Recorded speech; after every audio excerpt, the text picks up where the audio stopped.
Hey, Don Williams here with today's episode of the Proven Entrepreneur Show. So, on television, when you see the attorney say, Your Honor, I reserve the right to recall the witness. Well, today I have a recalled witness. My guest was on the show almost 3 years ago, like 3 weeks short of 3 years ago. Ethan King, how in the world have you been? I've been fantastic, and what an honor to be back for a second time on your podcast, Don Williams. As you know, you're one of my favorite people, and your podcast is one of my favorite podcasts. So great to be back. Back at you. I've been recalled to certain podcasts and where I felt like maybe I didn't do a good job the first time, and so they're bringing me back. And then others where I was like, I slayed it, and they're bringing me back. And so let me just clear the confusion. You slayed it the first time, and we're bringing you back this time. So thank you. So Ethan, I know your business, but tell me your primary business the last 10 years or so has been what business? So Zeus's Closet, actually more than 10 years. We just celebrated 16 years for our retail store, Zeus's Closet. So we do screen printing and embroidery, like a tattoo shop for your clothes, where we make custom wardrobe for the entertainment industry, film and TV, school uniforms, business swag, all of that, but really with a high-end customization focus. And before that, we have another business that's still going. It's called Stuff for Greeks, still in the embroidery space, but that was my first business that started as a school project where we do fraternity and sorority gear, and we ship all over the country. So that's an e-commerce business. It's been around for over 22 years. Yeah, and you actually started that, if I recall, while you were in college. Right. Is that right? Yeah. Yeah. So you're kind of dating yourself by answering that question, but because we can do the math, we can figure it out. Okay, so the Greek business, and then I'll say the non-Greek business. That's an oversimplification, but you got those two going, and it's you and your partner in life, your wife, are partners in the businesses as well. Love that. Not very many people can do that successfully, but 22 years seems like you guys have that part figured out. I'm just put you on the spot.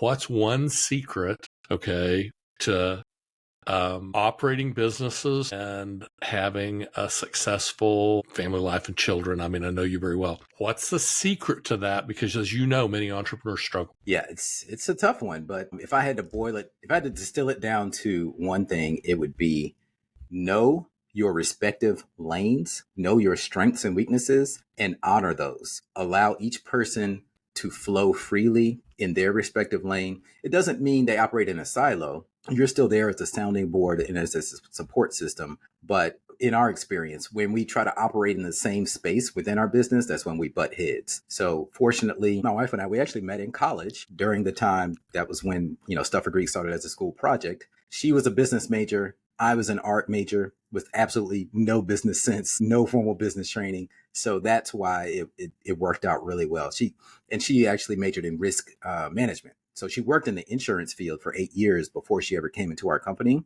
full time. And I hate doing stuff like HR, payroll, insurance. Like I would pull my hair out if I had to do that all day. But she loves it. I love the creative stuff, the marketing. And so we stay in our respective lanes. That's helped a lot. I love that. Thanks for sharing that secret. I saw a good friend at a post today, and he said, hey, I write a couple sentences, an abbreviated love letter to my wife most days of the week and place it on her pillow. 2 or 3 sentences. He said, it takes me about 5 minutes, and they're both great people. And I would not say he's terrifically romantic, and he would admit the same thing, though that I think is like over the top. I mean, like that's a big grand gesture. And so when he was sharing that with me, I was like, here's the one thing I've learned. Love is not a noun. It is not a person, place, or thing. Yeah. Love is a verb. It is an action word. Okay. Fun story that reminds me of. I admire your friend for doing that. That would require a lot of effort for me to do that. To express love needs to be expressed, right? Appreciation, gratitude needs to be expressed. So funny story, and this ties into automation because that's what we're here to talk about today. Yeah, which is a big part of my life. At one point in time, this was several years ago, my wife said, Ethan, I wish you were more romantic. I love getting fresh flowers all the time. And you don't ever do anything like that. And I said, you know what? I went onto one of these flower websites and I figured out how to put it on autopilot so that every month flowers would just appear on my doorstep one click, I was done I had a whole year subscription to flowers, and she loved it. But she knew, and I was transparent. She knew I had put it on autopilot because she knows me, but it still made her feel good. And we had fresh flowers around the house. So I was able to check that box. So I believe that automation can help you in every area of your life as long as you fuse it with authenticity, because I was still being authentic and I got the job done. But if I had to remember to go and do it or to stop by the store physically every time, it just wouldn't get done and I wouldn't be able to express that emotion. I love that. And you said something, automation fused with authenticity. That's right. Okay. That is amazing because as we know, and I wrote a book on romancing your customer. And, so I think I'm an expert on romance, and other people do too. But, romance is an action. And if it's a surprise, almost all great romance has an element of surprise. And so even if you set it up on automation, she doesn't know what day is coming. And I don't either. And you don't either. There you go.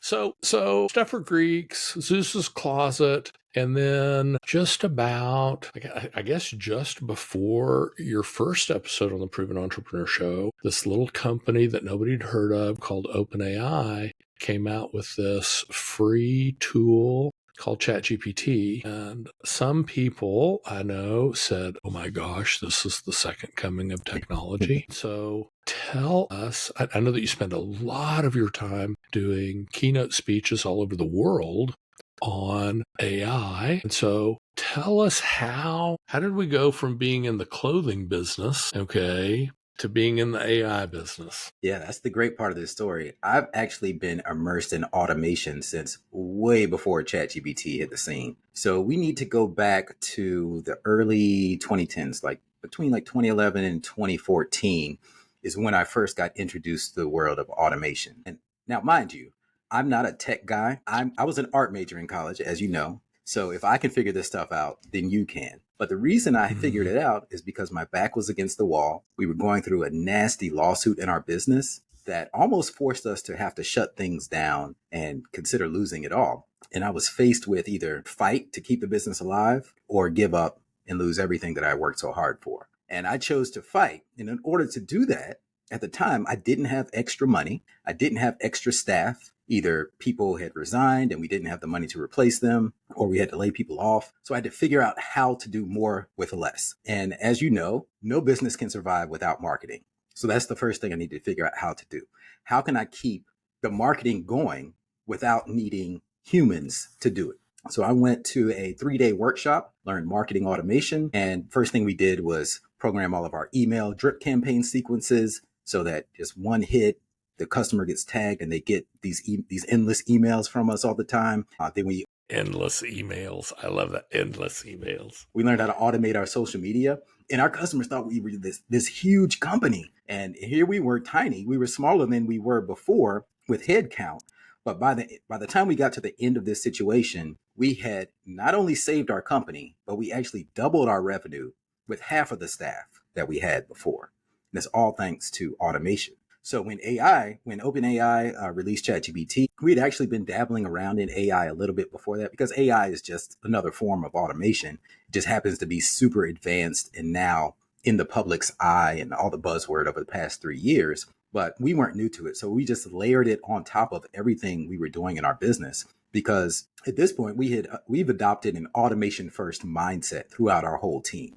That's how we're able to run so lean and scale without having to hire more staff. Our first, I think I may have talked about this before, but our first approach when we have repetitive tasks is first evaluate, do we need to eliminate it or can we automate it? And if we can't eliminate it or automate it, we train someone else to do it. E.A.T, eat every task, eliminate, automate, train. So that's our company-wide mindset. Automation is a big part of that in my personal life and in my business life, and AI has just amplified it.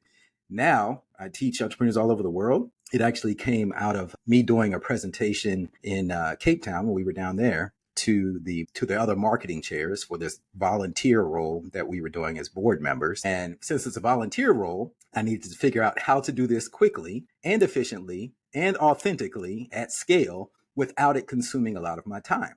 So I created all these custom GPTs and apps so that all you have to do is just plug in the name of the event, the speaker, and their bio, and it spits out all of your social media content, your email copy, your website copy, all in one thing in about 30 seconds. And I thought, what's funny, Don, I thought everyone was already doing this type of stuff in their businesses, but that room of 100 entrepreneurs or so, maybe 200 entrepreneurs, they were blown away by my 20-minute presentation. And they were like, can you teach me this? Do you teach businesses how to do this? Do you teach YPO chapters how to do this? And I'm like, yeah, sure. So now over the past 3 years, that has turned into a new business, Simple Success. And I published the book, ChatGPT to Double Your Business in 90 Days. And it's just been a fun passion project to help entrepreneurs scale the way that we did by leveraging AI and automation. Love that. And I do, a lot of my main business is consulting, not podcasting, actually. And so as my clients begin to use AI, it's almost like taking them to the magic show. They're they're like, oh my gosh. That's and right. You're like, yeah. And people have been doing a version of this for a couple of years now. And so very true. Giddy up. Let's everything we can do, we should do, in an automated. And I love how you say automation and artificial intelligence is a form of automation. One of my personal beefs with the term AI is that it's not really intelligent. It has massive computer power. It's had massive amounts of data, and it's spectacular pattern recognition. Exactly. And so, but, is it really thinking? No, not really. It's recognizing patterns and delivering back, the best response that it thinks. Yeah. Okay. So I'm going to ask you a couple AI questions. Okay. Because you are the guru. Okay. Here's tough question one. Ethan King, will AI ever replace human charisma, human creativity, or human connection? Charisma, creativity, and connection. I'm going to address those three separately. Okay. I do not think that AI can replace human charisma. I think it can mimic it. In fact, in some of my workshops, I've encountered people who are genuinely freaked out because they thought ChatGPT was in love with them. And it sounds funny to you and me, but like if it's really just a big calculator. It's like a language calculator is what I have to explain to people. It's been trained on trillions and trillions of documents. It's read every book ever written. It knows every quote by every famous figure, living or dead, real or fictitious. So if you have all these quadrillions and quintillions of characters in its brain, then it can synthesize that with whatever you request of it. Then it's probably going to know exactly what to say mathematically to trigger your emotions. And yes, so it can mimic charisma, but it's not genuine. And that's what I teach people is AI cannot replace our unique human energy signature. That is what's special. AI will continue to improve and get better in knowledge, even PhD level knowledge, rocket science, engineering level knowledge will become ubiquitous. All of us will have that knowledge in our pockets. We already do, kind of. I mean, everyone has access to even the free version of ChatGPT, Claude, Perplexity. If you know how to pull out your phone and use it, you have this level of knowledge at your fingertips. I mean, there's been no other time in history where we've had this, the explosion of this. Probably the closest thing is like when we had the internet and the iPhone in our pockets. But now we have top level knowledge at our fingertips. But the ability to synthesize that knowledge with context that you give it unlocks realms and the power to execute. Because now we're going into the world of agents, and an agent is AI that can not just spit out text for you, but can actually do things on your behalf. Go into a web browser, book flights for you, book hotel rooms for you, make the reservations at the restaurant on your behalf, answer phone calls, and have a conversation with people.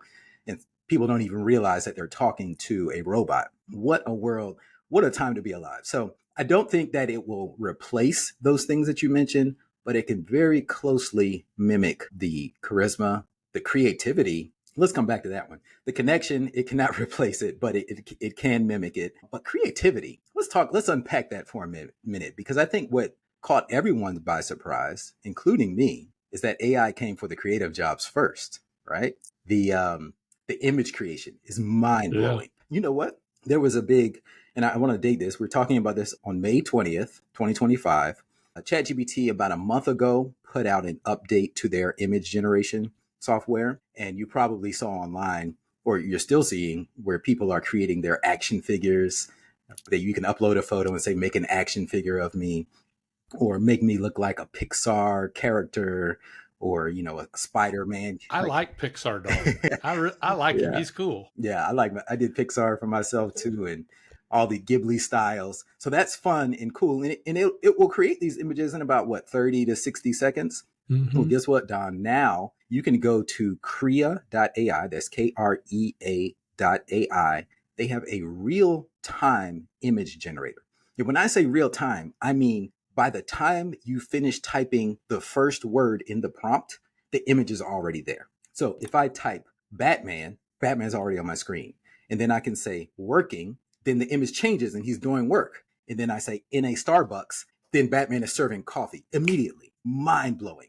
This is how fast AI is changing, because people are still getting over the major release with ChatGPT with the image creation, but now it's instant and it's only going to get better from here. So the creativity, to answer your question, I think the creativity part, that can be a close one where we might be replaced on that one. We might just appreciate what AI creates for us. Even with music, you can go to suno.com, suno.com, and create a song 30 seconds based on a text. You just type in what you want the song to be about, and it creates the full track for you with lyrics and everything in 30 seconds. You can create video with just a prompt. There's several solutions out there, but if you have ChatGPT, then you have access to Sora, Sora, where you can just describe the video you want, and it creates a photorealistic cinematic quality video. They do still have some flaws, but it is mind-boggling. So creativity, much to my surprise and to the surprise of others, is the first threat. Well, I totally agree. It started out with words. Mm-hmm. Okay. It's words are easy to pattern recognize. And so for an entrepreneur, maybe to generate a blog post or a sales landing page or, Meta or Google ads, you might invest up to $1,000 with a copywriter and maybe up to a couple weeks before you would get something back. And of course, even in the very early days, it's giving that to you in 5 seconds. And you're like, okay, I'm saving a bunch there. Okay, question number 2. If you were starting today, you were not an entrepreneur, not a business owner. But today, you are going to start a business and you are going to use AI. What's the fastest way to build that business from cold, dead, nothing to flourishing? For this scenario, am I able to retain all of the knowledge that I have? Yeah, that's starting fine. Over? Okay. That's fine. I would go into educating and consulting businesses on how to leverage AI and automation, which is kind of what I'm doing. But that's what I would do. It's weird. A weird thing, Don. I think about this from time to time. I don't know if all entrepreneurs think about this, but sometimes I think about worst case scenario. What if I lost everything and literally living under the bridge? How would I get it all back? And you know what? If I lost everything, the first thing I would make sure all I need is an iPhone and to be able to afford to pay my phone bill. And I can make it all back with this now, today. I don't need a computer. I don't even need a roof over my head. I mean, thank you, God, for shelter. I'm so appreciative of it. But what a time we live in, to where with this device, you can make a fortune. Not just getting by, but you can make a fortune because of the power that's within it, as long as it's connected to the internet. So that is what I would do. I would leverage AI and automation to consult with businesses, teach them how to leverage it, and also creating content on their behalf, because so many people are still either dismissive of automation or fearful of it, or they just think it's a passing fad. This is a mistake that I see people make. They'll try ChatGPT or any LLM one time and not like the results. Oh, that sounds too robotic. That doesn't sound like me. But do you realize, because even when the writing tools first came out, before ChatGPT, do you remember Jasper and things like that that you could use? Well, that never really stuck with me, because I was like, oh, this is cute. It can write copy, but it didn't sound like me. And you could tweak the way it sounds a little bit, but it wasn't all the way there. But with the modern LLMs, you can customize it to sound exactly like you and to mimic even your thought patterns by training it and on your background, your values, your interest, your hobbies, your goals. My ChatGPT knows everything about me. If you look at my custom settings, every field is filled out. It knows my writing style. Here's a tip. Have ChatGPT analyze things that you have said and things that you have written, transcripts from podcasts you've appeared on, articles that you genuinely wrote yourself, books you've written. Have it analyze all of that, because it can then decipher your unique writing style and use that to create copy for you, so that your AI, your generated output doesn't sound like AI, it doesn't sound robotic, but it actually sounds like you, because it's all about context windows and how much context you give it. So that's what I mean when I say marry the authenticity with your authentic influence is the real AI.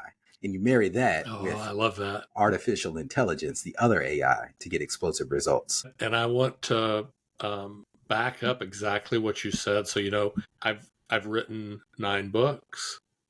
I have thousands of videos on social media. I speak from the stage. I don't know how many of these podcast episodes we've done, but a lot. And GPT sounds really more like me than me. I'm kind of shocked sometimes at what it delivers. I'm like, man, that sounds a lot like me. Yeah. And so if you're not getting the results you want, probably like anything else, might be better to spend a little more time and effort on it, because it will deliver it. The thing that was eye-opening to me is I'm a very well-read person. I've read thousands of books. In my 20s, I did not own a television. I would read 4 or 5 books a week. Very fast reader, kind of person who picks up a book, reads 300 pages, and then puts it down. And so unusual that way. But out of all those books I've read, at this point, maybe I have recall of, I have a single digit recall. There's no way to remember all of that. But then you take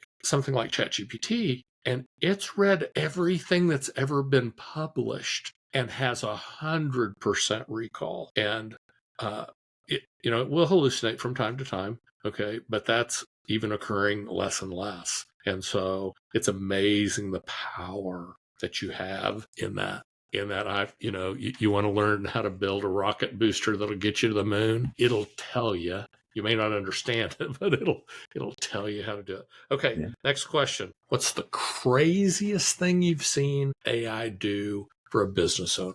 Craziest. My definition of crazy changes. You keep moving the flag post of what I used to blow my mind. A week later, it doesn't blow my mind anymore. But what I'm starting to see get better and better is digital cloning of ourselves. And I'm talking to you, we're on the web right now. I could not be a real person. It could be my AI interfacing with you right now. We're almost at that quality, not quite yet, but we are. If you go to like Heygen, Heygen, you can clone yourself. You can clone your voice using 11 Labs so that your digital avatar sounds like you. You can put a bunch of text documents into the back end brain of your avatar so that it thinks like you. And now you can even put your digital avatar, have it appear on Zoom calls on your behalf. So it's getting to that point where we all will have the ability to be in 1,000 places at once. I think it will be normal for someone to say, oh, I can't make that Zoom meeting, but I'm going to send my AI. We're getting warmed up to it, because how many Zoom calls have you been on where you see all these AI recorders? There'll be more AI recorders than there are humans on the call. And we're used to it. At first, it was a little bit creepy. And we're like, I don't know if I want these AI recorders in here. But now we're used to it. Well, pretty soon, it will be Bob's AI avatar and Jill's AI avatar. And we'll be fine with that, because we know the information will get back to the human. And we trust that whatever Bob's AI would say is probably what Bob would say. Just like I could probably talk to your ChatGPT, Don, since you've trained it so well. And what do you think is the percentage chance that it will say what you would say? Maybe a 90% chance? Yeah, it's really high. it's really, really high, because I've fed it a lot. Right. The more you feed it, the more accurate it's going to be. Yeah. And so it's what's that commercial? It's for fertilizer. Your lawn is hungry, feed it. Mm-hmm. Your GPT is hungry, feed it. Feed it. Okay. Right. And it will go a long way. And I can remember, I think we were with a group in marketing, and one of the people there support, I was like, why are you taking notes? Why are you not just recording this on Otter or one of 50 different kind of like basic AI application. I mean, pretty simple stuff. Just I'm going to record it and I'm going to transcribe it real time and I'm going to spit it out and it's going to be like 99% accurate. And this person was like, well, that stuff doesn't work. And I was like, oh my gosh. And so I just turned it on my phone and then an hour later gave it to her and she was like blown away. But we took it one step further. And you may know Rodolfo, lives in El Salvador. I gave it to him, and in about, I don't know, 10 minutes, he transcribed it into 10 different, not transcribed, he translated it into 10 different languages, and then using a tool like HeyGen, displayed it on the screen. And so he said this sentence in Japanese, and the next sentence in Chinese, and the next in Arabic, and the next in Farsi, and the next in Portuguese.